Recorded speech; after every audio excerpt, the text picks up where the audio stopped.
Bien. Empezamos a grabar entonces para que los compañeros que no pueden asistir igualmente puedan escuchar lo que charlemos ahora.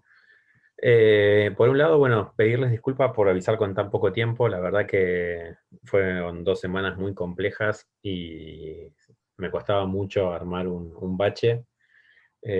Hasta pensé mandarles para el domingo a la noche y así todo tampoco pude el domingo a la noche. O sea, imagínense que venía bastante complicado. Pero bueno, por lo menos nos juntamos hoy, que ya estamos en la previa del examen, como para poder charlar un poquito de los temas más importantes que vimos en cada una de las unidades. Estas clases de repaso, como siempre, la idea es que en realidad haya consultas de parte de ustedes. Eh, Generalmente lo que me ha sucedido es que las consultas no aparecen, sino que a medida que uno va charlando los temas van apareciendo. Les cuento un poco cómo va a ser la dinámica del examen. Va a ser muy parecido al primer parcial. Van a tener un caso práctico también, cortito, muy cortito, sobre el cual van a surgir algunas preguntas para que relacionen con el caso. Repito lo mismo que les dije para el primer parcial. La respuesta no está en el caso, ¿sí? No tienen que copiar pedazos del caso como que con eso están respondiendo lo que les pregunto. La idea es ver cómo vinculan un contenido teórico dentro de un caso práctico de algo que sucedió o que sucede en una empresa. Y además creo que también ayuda para visibilizar un poco cómo estos temas que vemos en la teoría también se aplican en la práctica. El examen va a ser para relacionar, básicamente. Les decía, algunas preguntas con un caso práctico y algunas preguntas por fuera del caso. Como son muchos temas y distintos, generalmente lo que suelo hacer es preguntar para que ustedes relacionen temas por separados. Es decir, les puedo dar 2 o 3 temas y decir, bueno, a ver, ¿cómo se relacionan estos 2 o 3 temas? Y quedar libre a que ustedes los relacionen como quieran. O puedo utilizar conceptos y agarrar 10 conceptos de distintos temas y ver cómo hacen ustedes para juntarlos, cómo hacen para relacionarlos. Lo que se evalúa ahí es la profundidad del análisis de cada uno en la respuesta, ¿sí? Si yo les pregunto por, no sé, estrategia y decisiones, y la relación que encuentran es que para hacer una estrategia hay que tomar decisiones, yo no les voy a decir que está mal, pero es muy pobre la relación. ¿Se entiende? Entonces vamos a apuntar hacia un poquito más de profundidad. Y esa profundidad la van a encontrar en desmenuzar un poco los temas. Quizás en tratar de ver no el tema principal, sino las distintas aristas que tiene ese tema principal y los distintos conceptos que conlleva, cómo hago para relacionarlos con otros conceptos de otro tema. Bien. La idea, como siempre, es que ustedes no tienen que estudiar de memoria nada, no se van a pedir definiciones, no tienen que copiar absolutamente nada de los apuntes. Las respuestas, cuando yo empiezo a ver respuestas que están copiadas del texto, las salteo. Avanzo hasta ver la parte de ustedes. A mí lo que me interesa es la elaboración propia. Prefiero 10 renglones en cada pregunta de elaboración propia y no 5 hojas de textos copiados del tema, o sea, que están en tema, pero que ustedes peguen lo mismo que yo ya subí antes a la plataforma es como muy redundante y no nos sirve ni a ustedes ni a mí. Bien, entonces yo lo que busco es elaboración propia. Por eso tienen un día entero para hacer el examen, para que elaboren una respuesta. Si no, les daría 1 hora y en 1 hora ustedes pueden copiar y pegar la cantidad de veces que quieran. ¿Se entiende? O sea que más o menos el espíritu es el mismo que el del primer parcial. El examen se los voy a mandar el día anterior, a la tardecita, tarde, tarde-noche, para que ustedes tengan un poquito más de 24 horas para hacerlo, y que lo quiera entregar el día anterior lo hacen, no hay problema, como lo han hecho algunos de ustedes. Y después tienen hasta las 23:59 para entregar el examen. Después de ese horario sí ya no se aceptan respuestas. Y bueno, la idea es corregir Yo voy a tratar de corregir para que entre el viernes y el sábado ustedes ya tengan todos la nota.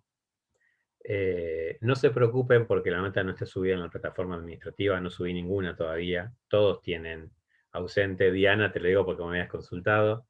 Todos tienen ausente, porque el acta no está cargada, porque cargo directamente todo el acta completa, cuando ya tengo la nota del primero y del segundo parcial. Pero yo ya para el viernes, sábado, tengo que tener las notas de ustedes. ¿Por qué? Porque la semana siguiente ya serían los recuperatorios, porque es la última semana de clases. ¿Sí? Entonces les tengo que dar a la persona que recupera, ya sea que recupere el primer parcial o el segundo parcial, le tengo que dar por lo menos 3 o 4 días como para que pueda prepararlo el examen. ¿Está bien? Así que la idea es que, como les dije, entre viernes y sábados ustedes ya tengan la nota de este segundo parcial. Esta sería la parte más estructural de lo que es el examen. Ahora, si les parece, vamos directamente a los temas y al desarrollo de cada una de las unidades. ¿Están de acuerdo? ¿Sí? Bien, bueno. Bueno, a ver, empecemos con el capítulo 5, que es el primer capítulo que ustedes tienen dentro de este examen. El capítulo 5, ¿de qué tema trata?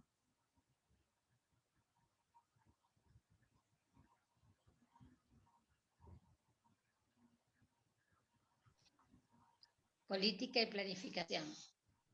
Bien, ¿y cuál es el tema principal dentro de esa unidad?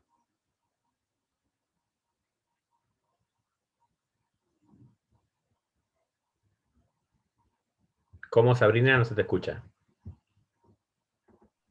La planificación. La planificación. Bien. O sea, el tema, sí, el tema principal es planificación, que lo desglosa en 3 tipos de planificación, que son estratégica, táctica y operativa. Y después el hincapié principal es en la planificación estratégica. En esta unidad ustedes lo que tienen son básicamente 2 grandes conceptos. Por un lado, lo que llamamos el planeamiento tradicional, que es lo que desde hace muchos años, desde la década del 40, del 50, se escribe acerca de planeamiento. Es una teoría que los autores eran los denominados neoclásicos y hacían hincapié en la importancia de hacer una planificación, que esa planificación iba a tener distintos niveles, que no es la misma planificación para toda la empresa, y la dividía entonces en 3 tipos de planificación.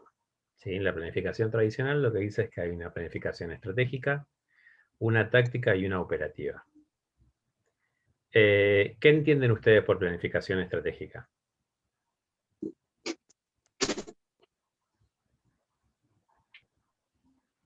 ¿O en qué diferenciarían? Una planificación más global Uh-huh. que tiene en cuenta siempre como la misión y la visión de la empresa y que luego baja a todas las áreas o el resto de los distintos departamentos de la empresa. Exacto, perfecto, bien. O sea, es una planificación abarcativa que abarca a toda la organización, ¿sí? Que como bien dijo Yamila, se relaciona directamente con la visión y con la misión de la organización. Por lo tanto, vamos a decir que es una planificación a largo plazo. ¿Por qué? Porque nosotros nuestra visión se supone que no la vamos a estar cambiando todo el tiempo. Entonces, como la visión responde al para qué existe una organización, la planificación estratégica tiene que tener una cierta estabilidad en el tiempo en cuanto a hacia dónde vamos, ¿sí? Para que tratemos de unir fuerzas. El sentido de una planificación es lograr que toda la organización una fuerzas para tratar de llegar a un determinado lugar. Yo siempre doy el ejemplo de cuando alguien elige una carrera universitaria. La elección de una carrera universitaria es una planificación estratégica, ¿sí? Si yo estoy cambiando cada 6 meses de carrera y digo, bueno, no, esta no me gusta, voy a otra, esta no me gusta, paso a otra, que hay muchos alumnos que hacen eso, que está bien hacerlo, si uno se da cuenta que no le gusta, pero a nivel planificación lo que estamos haciendo es volver al punto inicial, volver para atrás. Y en lo que es una organización, si hacemos eso, una organización no tiene la espalda para sobrevivir a tantos cambios tan grandes. en los cuales estemos modificando. Imagínense, yo digo, tengo una empresa que compra y vende autos y de golpe digo, no, a lo mejor voy a poner una empresa que fabrique bulones. Y después digo, no, mejor me voy a dedicar a la industria farmacéutica. Si cambio una vez por año de rubro, no hay empresa que aguante, ¿sí? Menos en un contexto como el que vivimos, menos en un país como el que vivimos, pero en ninguna parte del mundo aguantaría ninguna organización a cambios tan grandes. Por eso la planificación estratégica se hace a largo plazo. Siguiendo a esta planificación estratégica va la planificación táctica. La planificación táctica tiene más un carácter departamental, es decir, de sector. No abarca a toda la empresa, sino que abarca a una parte, a una determinada función de la empresa. Por ejemplo, la planificación de compras, la planificación del área de ventas, la planificación de la producción, la planificación del área de recursos humanos. Es decir, que las decisiones que se toman en esa planificación van a afectar a un determinado departamento. No afectan a toda la empresa. Quienes toman esas decisiones van a ser los que conocemos como mandos medios, ¿sí? La parte dentro de la escala jerárquica, la parte media de la jerarquía. Es decir, no son los que están arriba de todo, tampoco son los operarios. Le podemos poner distintos nombres, podemos hablar de gerentes, de jefes, supervisores, dependerá del tamaño de la empresa. El nombre es bastante anecdótico en realidad. Pero lo importante es que el sector medio se va a encargar de realizar la planificación táctica que va a afectar a su propio departamento. Imagínense ustedes, el gerente de ventas no puede tomar decisiones que afecten al área de producción. Tiene que tomar decisiones y armar la planificación de su propio sector. Después estas planificaciones tienen que tener, la de todos los sectores por separado, tienen que tener una relación entre sí. Y esa coherencia, esa relación que tienen que tener las distintas planificaciones es la que le va a dar justamente la planificación estratégica, la superior. La planificación estratégica funciona como una especie de paraguas y debajo de ese paraguas surgen las otras planificaciones. ¿Por qué digo que le tiene que dar coherencia? Imagínense ustedes, yo estoy en el sector de producción y planifico para los próximos 3 años aumentar los niveles de producción del producto A. Y el área de ventas planifica para los próximos años aumentar las ventas del producto C y D, que nadie está fabricando. No habría coherencia. Ahora, ¿qué es lo que le va a dar la coherencia? Bueno, tiene que haber una planificación más grande que diga, en los próximos años nos interesa desarrollar el producto A y el producto C, por ejemplo. A partir de eso, la planificación táctica tiene que estar ligada y supeditada a la estratégica. ¿Se entiende? ¿Sí? Bien, esto es planificación tradicional. Es la idea, insisto, de la década del 50 de qué es la planificación. Ligado a esto va la planificación operativa, que es a nivel tarea, a nivel operario, a nivel de cada pequeño sector, cómo van a pensar sus tareas, y generalmente es una planificación a corto plazo, ¿sí? Los tiempos en los plazos, siempre hay como ciertas medidas estándar de los tiempos. La verdad que esas medidas no sirven para nada. Son como puntos en los que nos ponemos de acuerdo para llevarlo a un número y quedarnos todos más tranquilos de que hay un número que nos dice cuánto es una planificación a largo, a corto o a mediano plazo. ¿Sí? En muchos libros van a leer que la planificación a largo plazo son 5 años, que la planificación a mediano plazo son 3 y la planificación a corto plazo es 1 año. Y eso en realidad no tiene ningún tipo de sentido. ¿Por qué? Porque depende de principalmente dos grandes factores. ¿Qué tipo de organización estamos hablando? ¿Y en qué contexto, en qué época estamos situados con la planificación? Por ejemplo, una compañía financiera difícilmente tenga un largo plazo de 5 años. ¿Sí? En Argentina, sobre todo, es bastante complejo. Ahora, si la misma compañía financiera se creaba en la década del 90 y hacíamos la planificación en la década del 90 con la famosa convertibilidad. Yo sé que hay muchos que son muy chiquitos para escuchar esto, pero bueno, había una época que el dólar salía $1. En el famoso 1 a 1, como no había diferencias en cuanto a las cotizaciones de la moneda extranjera, se podía planificar financieramente en plazos más largos que lo que se puede ahora. Ahora las planificaciones se terminan haciendo con proyecciones de, y si el dólar está a tanto, planifico esto, y si estuviera a tanto otro, planifico esta otra cosa. ¿Sí? Siempre cuento la anécdota que me comentó un gerente de un banco que en pleno centro de la ciudad de Buenos Aires, una de las casas centrales de los bancos, un día de que había una corrida cambiaria, se queda sin dólares a la 1 de la tarde. Entonces el gerente se comunica con el gerente de otro banco que estaba a una cuadra, estoy hablando de bancos muy grandes. Gerente del otro banco que estaba a una cuadra para decirle, vendeme, no sé si eran 30 millones de dólares, una cosa así, que para un banco es poca plata. Vendeme 30 millones de dólares para terminar el día, porque necesito. Aunque ustedes no lo crean, para cerrar el trato, el gerente del primer banco tuvo que ir hasta el segundo banco, tuvo que caminar una cuadra.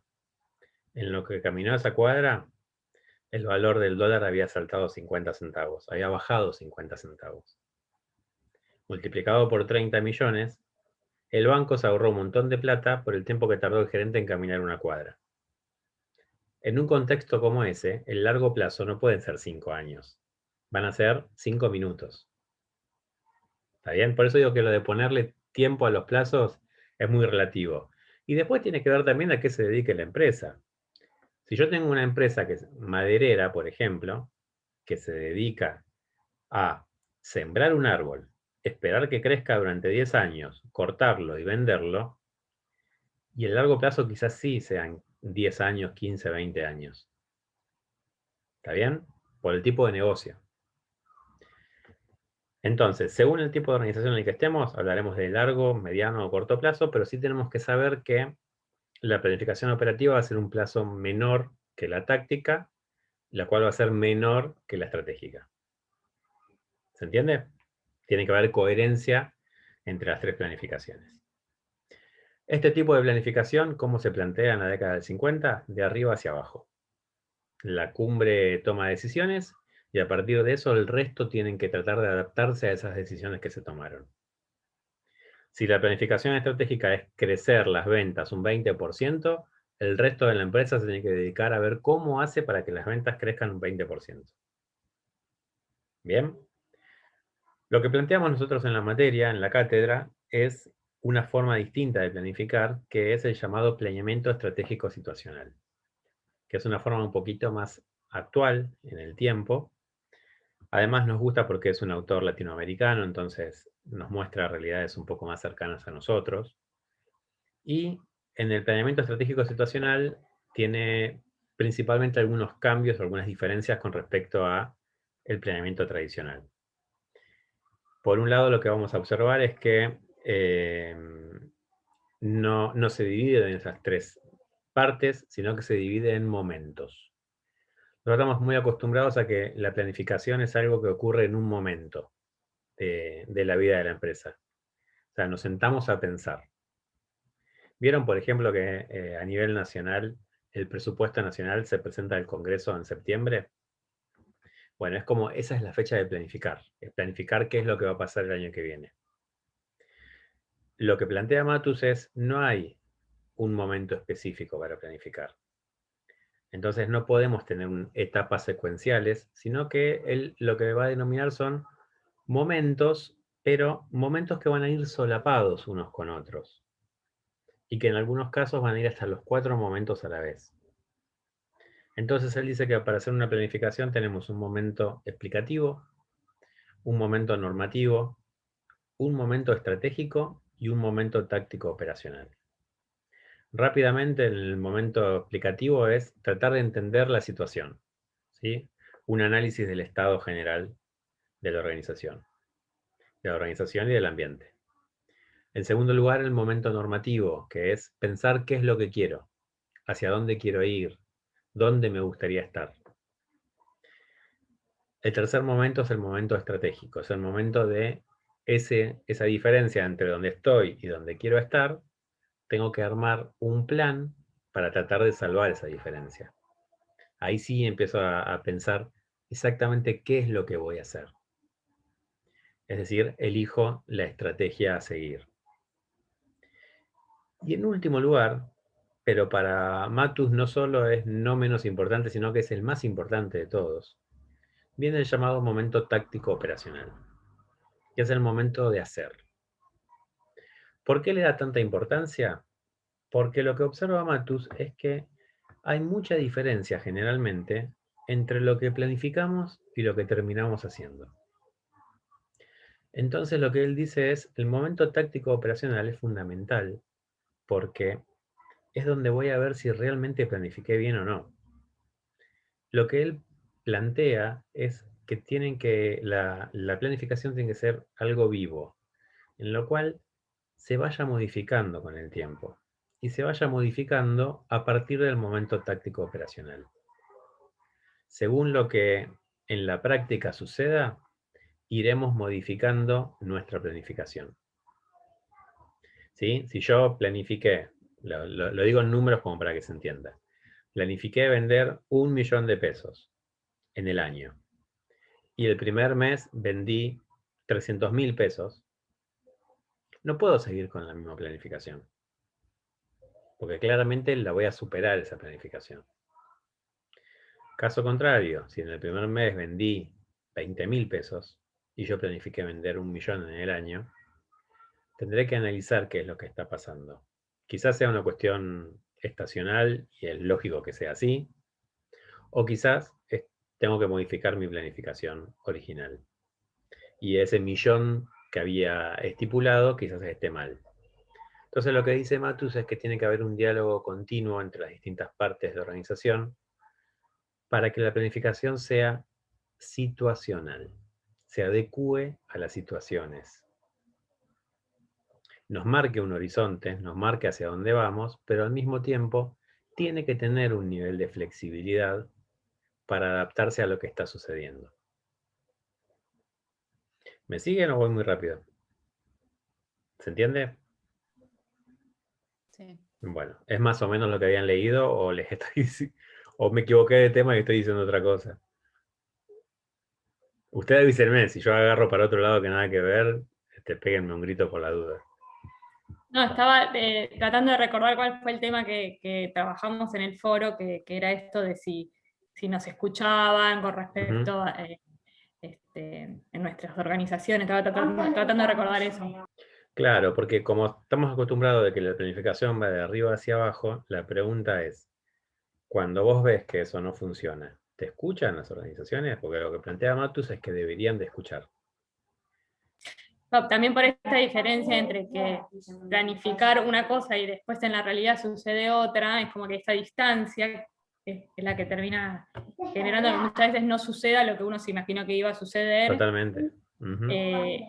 Y muchas veces se me venía a la mente que sucede en las áreas de atención al consumidor y demás, donde empiezan a surgir cosas que terminan cambiando una planificación y es al revés, ¿no? Como que empieza a verse un conflicto desde abajo hacia arriba.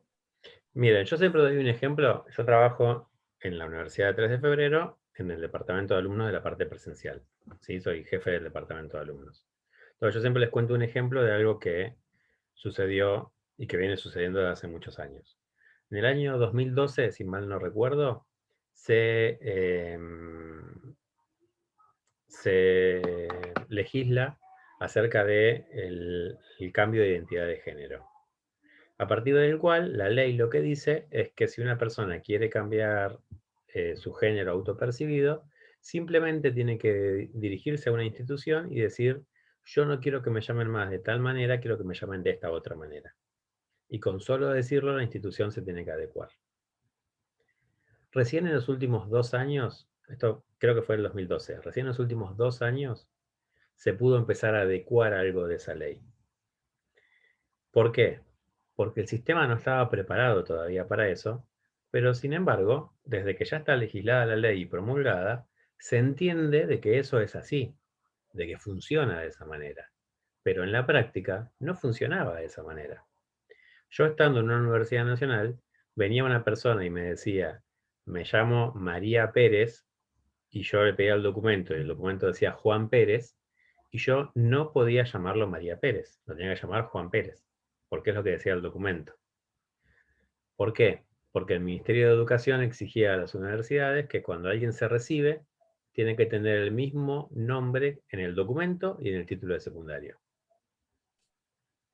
Entonces ya había una incoherencia entre lo que se había pensado desde arriba y lo que en la práctica sucedía, porque por un lado se pedía que se aceptara el nuevo nombre y por otro lado no dejaban que la persona se reciba con ese nuevo nombre. ¿Bien? Entonces, está pensado, está planificado, está llevado a la práctica supuestamente, y muchos años después recién se terminó adecuando a la práctica. De hecho, se sigue adecuando hoy en día. ¿Sí? ¿Por qué? Pero eso es porque nunca se consulta a la parte operativa para ver, bueno, a ver, esto que estamos pensando, ¿es posible? ¿Es viable? Me imagino que a ustedes en su trabajo les debe haber pasado un montón de veces, que les dan una orden y ustedes dicen, esto es ilógico. El otro día una persona que trabaja en un municipio, no en un municipio, perdón, trabaja en Arba, de provincia de Buenos Aires, me decía que, por ejemplo, piden constancia de CUIL a las personas y los nuevos DNI ya vienen con el CUIL en el lado de atrás. Y sin embargo, le siguen pidiendo la constancia de CUIL. Te piden fotocopia del documento, donde está tu número de CUIL, y aparte una constancia de CUIL. Entonces me decía, es incoherente. Y sí, es incoherente. ¿Pero por qué? Porque hay diferencia entre el que toma la decisión y el que la ejecuta. Lo que dice Matus es, esa diferencia muchas veces es tan grande que las planificaciones fracasan.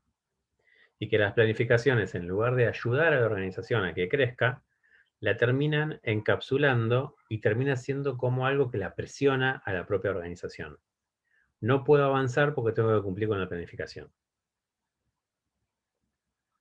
¿Sí? Entonces, ahí radica conceptualmente la diferencia entre los dos tipos de planificación, entre la tradicional y entre el planeamiento estratégico situacional. ¿Se entiende? Sí. Bueno, el resto, sí, no, más o menos. Bien.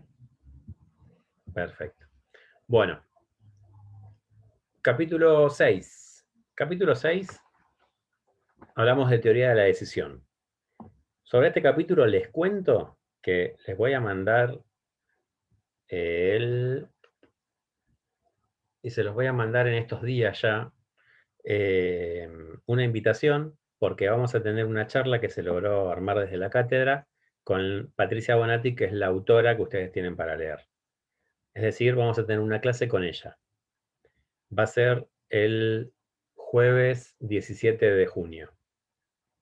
Este jueves no, el siguiente. Obviamente, el que pueda asistir sería buenísimo. Si no, la charla igual se va a grabar y yo después les voy a mandar la grabación. Pero está bueno de que es la primera vez que logramos que uno de los temas de la materia los dé la propia autora del tema. ¿Cuál va a ser el horario? A las 18, de 18 a 20:30. Bueno, en sí lo que plantea la autora, sobre teoría de la decisión hay muchísimas teorías diferentes. ¿Qué es teoría de la decisión? Es cómo se toma una decisión. Es algo que en las organizaciones y las personas deben de practicar y deben de aprender a tomar decisiones. No es algo innato o natural, o no necesariamente debe serlo. Hay gente que toma decisiones bien de manera natural, pero también es algo que se puede aprender. Lo que plantea Patricia Bonatti es una forma de tomar decisiones que nos gustó en la cátedra porque no es simplemente pasos a seguir para tomar una decisión, sino lo que ella dice es que para tomar una decisión hay que pasar por 3 fases. Una fase subjetiva, una fase objetiva y una fase de revisión. La fase subjetiva se refiere a cómo entiendo el momento de la toma de decisión. Es decir, cuando yo tengo que tomar una decisión es porque tengo que modificar algo que está sucediendo. Entonces, ¿cómo percibo eso que quiero modificar? Sabemos bien que nosotros no vemos la realidad tal cual como es, sino que la vemos tal cual como somos nosotros. Acá entra muy fuertemente el concepto que hemos visto de paradigma. Según nuestro propio paradigma es como entenderemos la realidad. Entonces, la toma de decisiones va a estar afectada por nosotros, por nuestra forma de entender la realidad. Lo que plantea primero Patricia Bonatti es, bueno, en la fase subjetiva, veo cuál es la realidad según mi percepción. A esa realidad le voy a tratar de eliminar sesgos comunes. ¿Qué son sesgos? Son errores en los cuales incurrimos de manera involuntaria, muchas veces de manera inconsciente, que tienen mucho que ver, ustedes habrán leído, bueno, la actividad que tenían para hacer era ver justamente los sesgos, habrán visto que tienen mucho que ver con prejuicios que uno puede llegar a tener sobre distintos temas. Entonces lo que dice es, esa realidad que estamos observando tenemos que liberarla lo más que podamos de estos sesgos, de estos prejuicios. No la vamos a lograr liberar completamente, pero sí, y esto se los aseguro, y es para que lo pongan en práctica, se entrena el reconocer los sesgos propios para minimizarlos. No les digo eliminarlos porque es un imposible, pero sí minimizar el impacto que tienen esos sesgos. Por ejemplo, saber que no tengo que tomar decisiones cuando estoy muy contento, no tengo que tomar decisiones cuando estoy muy enojado. Sabemos que no tengo que tomar decisiones basándome en una única opinión, basándome en una estadística, solamente en una estadística. Las estadísticas tienen una particularidad y es que son muy fáciles de manipular.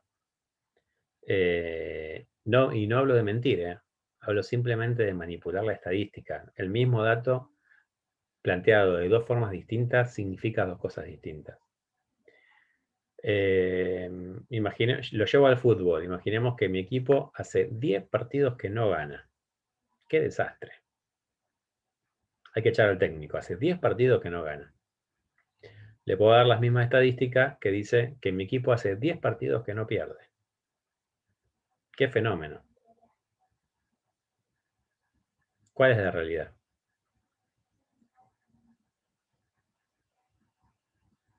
La realidad es una sola. Las dos, ¿por qué? Y porque depende de cómo lo mires, es lo que decías vos recién, que depende de lo que cada uno quiera ver, la parte que uno quiera ver de esa realidad. Es como definir que una realidad es única es imposible. Que quiera o pueda, en realidad. Claro, pero ganar y perder son dos cosas opuestas. Entonces, ¿cómo voy a ver cosas tan distintas? Porque podés estar tomando distintos parámetros. Hace 10 partidos con un equipo que no pierde, o 10 partidos en un tipo de campeonato que no pierde, y hace 10 partidos en una liga que sí pierde. O sea, estás tomando una muestra particular para afirmar cada uno. Claro, es un pedacito de la realidad. En realidad hace 10 partidos que empata. Claro. Pero yo lo presento la realidad de dos maneras distintas.